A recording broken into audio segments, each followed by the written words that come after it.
أعوذ بالله من الشيطان الرجيم بسم الله الرحمن الرحیم. اما الخصیتان هر څه چې دواړې خایې دي، خایې خصنتین خصنتان دا چې دي مع الذکر سره د ذکره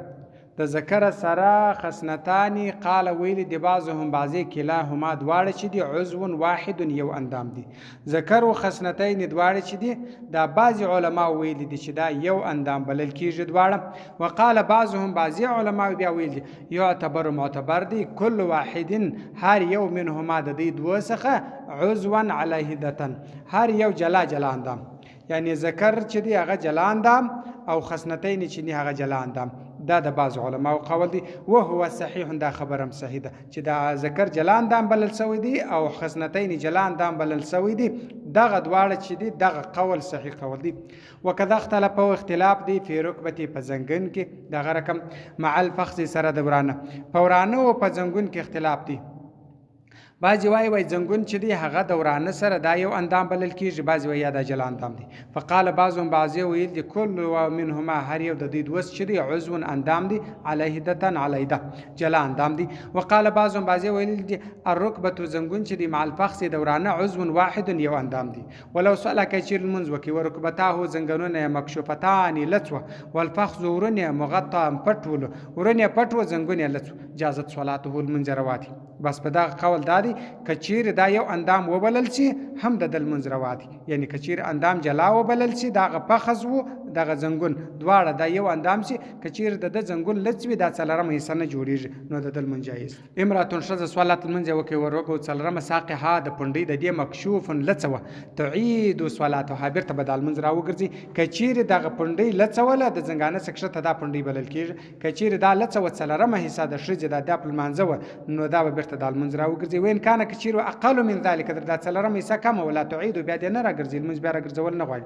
وقال وی ابو یوسف رحمت الله امام یوسف صاحب انکشاف لسوال ما دون النسبی هغه بیا وای چې در نیمایي کم لڅوي ګوره نیمایي نه وي در نیمایي کم وي لا یمنع منز نه منکی. هغه وای چې در نیمایي کم وي بیا المنز نه منکی او کچیر در نیمایي تر رسیدلی او بیا المنز منکی.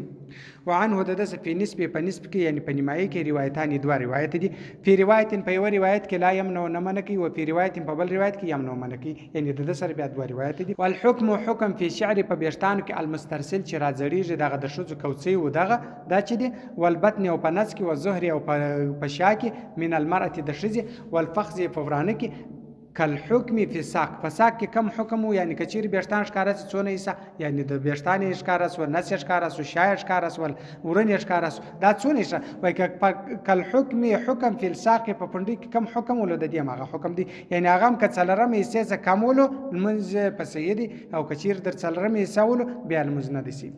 و عمل حکم حکم چې دی العورت غلیظه د عورت غلیظه عورت کچیر ښکارا وی هغه قبول د مخ طرف دی، یعنی ذکر او قبول دغه دی و دبر او د شا طرف دی د شا خو د چا د ښکارا سره د نریه د شجره ده په ودا چې علی هذا الخلاف پر دی باندې دی. په دې کې چې بیا دی هم دغه رقم حکم دی کچیر څلرم حصہ ښکارا سي د چا د پل منځ کې نو د دې المنز نسوي او کدر څلرم کم ول بیا المنز یسره، یعنی معنا دا دی دا وخت انکشف کلت من احدهما دی وسد دغه ربو څلرم یمنو منکی عندهما پنځ دیاران خلاف ابي یوسف رحمت امام یوسف صاحب دې کې اختلاف کړی دی. وهذا الخلاف چې دی مذکور دی په زیادات کې ذکر شوی دی. و اما صدایو تی چې دی المرأه د شذ په ان كانت کچیر و مراحقه شذ وګوره تی د شذ چې دی دا اندام دی کنه دی کچیر شذ مراحقه شذ هغه شذ چې دا لویشت لانی رسیدلې خو په حالت کې د لویشت رسیدل نه وي فو ودا چې تب د صدر سینې لره دا د سینې تب دی، یعنی دا تی بیا جلا اندام نه ویل کیږي. و ان كانت کچیر و کبیره غټه شذ فسد یو تای د دې چې دی دا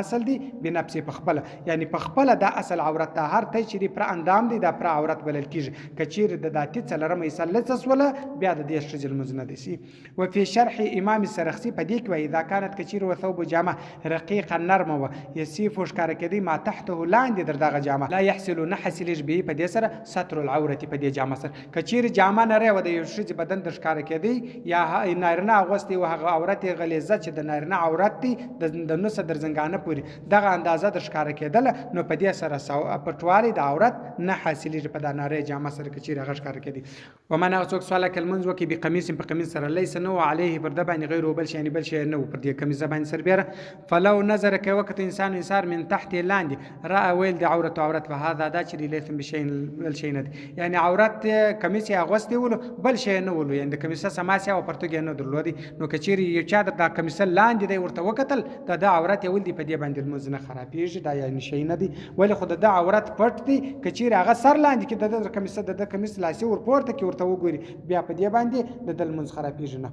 وذکر ذکر شوي دي فی زیادات په زیادات کې لو ان امرأتو که چېرې وه ښځه صلت لمونځ یې وکړي وهي دا تقدر قدرت یې درلودې علی ثوب جدید پر نوې جامه باندې فلبست واغوستل ثوبا خلیقا څرې زړه جامه یې واغوستل فانکشف لڅ من شعرها د ویښتانو څه شی یو څه ومن فخذها د ورانه څه شی یو څه ومن ساقها د پنډۍ څه شی یو څه یعنې ګوره ویښتان یې څه ښکاره سوه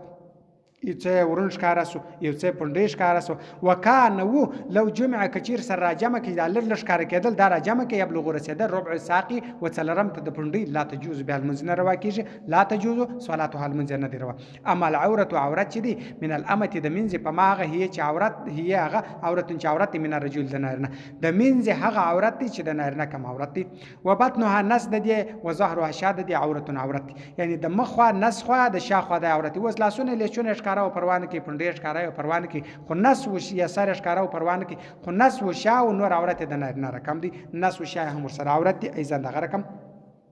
وما عدا ذلك ما سوى د دې څه فليس ندي بعورت عورت والمدبر مدبر مرئي وام الولده منزه والمكاتب ومكاتب مرئي بمنزله الامه دا هم دی لکه منزه دغه مدبر او دغه ام الولده او دا مکاتب دا چې بیا دي دا لکه منځه دغه رقم دی فرق نشته. و ان انکشفه که چیرې لڅ عضوان اندام پس تر پټه کې من غیر لبس بیله وخته یعنی وخت نسو پرته دی چا عورت ښکاره سو هغه اندازه څلرمه حصه ښکاره سو یا اندام ښکاره سو نو څونه قدر وخت چې پر تیر شي چې بیا دغه لمونځ د خرابېږي یعنی دونه قدر چې یو رکن دی کې ادا کوي یو رکن د لمانځه کې ادا کېږي دونه قدر که چیرې د اندام لڅولو بیا د لمونځ د میانه ولاړي که چیرې دغه اندام ښکاره سو بیرته ژر پټ کړي په دې باندې بیا لمونځ نه پاسېږي.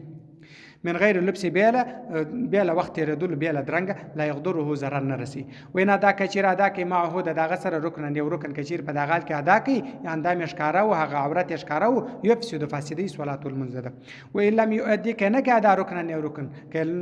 رکن نه کوي ادا ولکن مکث مقدار وخت یې تیر کوي په اندازه سره ماغه یؤدي چې ادا کېږي په دې کې رکن یو رکن نه کوي ادا دونه قدر ښکاره و چې د یو رکن وخت بسنتي په طریقه د مسنون سره په سنت طریقه سره فلم یسترو پټ نه کی فسدت فاسد دی صلات المنځ ده عند ابي حنیفه ته پنځ د امام صاحب او ابي صاحب رحمت الله پنځ د امام صاحب خلافا لمحمد رحمت الله امام محمد صاحب دې کې اختلاف کړی دي. وکذا دا غره کمی دا وقع کواکیو سره رجل سړی